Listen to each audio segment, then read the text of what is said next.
பள்ளிக்கல்வி செயல்பாடுகளை கண்காணிக்க குழு அமைத்து நடவடிக்கை எடுக்கப்பட்டிருக்கிறது. பள்ளிக்கல்வித்துறையின் செயல்பாடுகளை கண்காணிக்க மாவட்ட வாரியாக அதிகாரிகள் நியமனம் செய்யப்பட்டிருக்கிறார்கள். அண்மை செய்தியாக பார்த்துக் கொண்டிருக்கிறோம். மாணவர்களின் எண்ணிக்கையை முறைகேடாக பதிவு செய்து அரசின் நலத்திட்ட உதவிகளை பயன்படுத்தியதாக எழுந்த புகாரில் இந்த நடவடிக்கை எடுக்கப்பட்டுள்ளது. விவரங்களை வழங்குவதற்காக செய்தியாளர் மணிகண்டன் மீண்டும் இணைப்பில் வந்திருக்கிறார். மணிகண்டன், விவரங்கள் என்ன பதிவு பண்ணலாம்?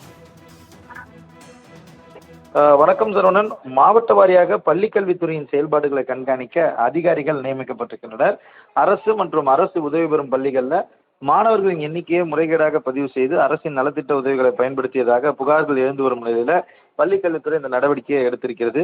பள்ளிக்கல்வித்துறையில IAS தரத்துல உள்ள அதிகாரிகள் பள்ளிக்கல்வித்துறை இயக்குனர், இணை இயக்குனர் பதவிகளில் உள்ளவர்கள் கண்காணிப்பு அதிகாரிகளாக நியமிக்கப்பட்டிருக்கின்றனர். மேலும் அரசின் நலத்திட்டங்கள், பள்ளி ஆய்வு, முதன்மை கல்வி அலுவலகம், மாவட்ட கல்வி அலுவலகம் மற்றும் வட்டார கல்வி அலுவலகத்தை ஆய்வு செய்ய கல்வித்துறை அதிகாரிகளும் நியமிக்கப்பட்டிருக்கின்றனர். இவர்கள் மாதத்திற்கு ஒரு முறையாவது பொறுப்பு மாவட்டங்களுக்கு சென்று ஆய்வு மேற்கொள்ள வேண்டும் என அறிவுறுத்தப்பட்டிருக்கிறது.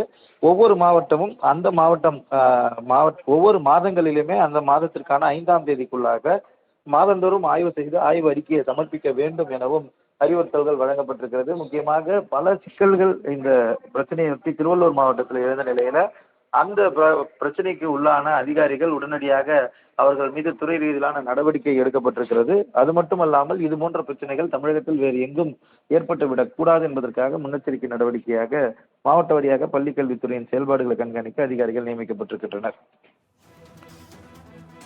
தாங்கள் வழங்கிய தகவல்களுக்கு நன்றி மணிகண்டன்.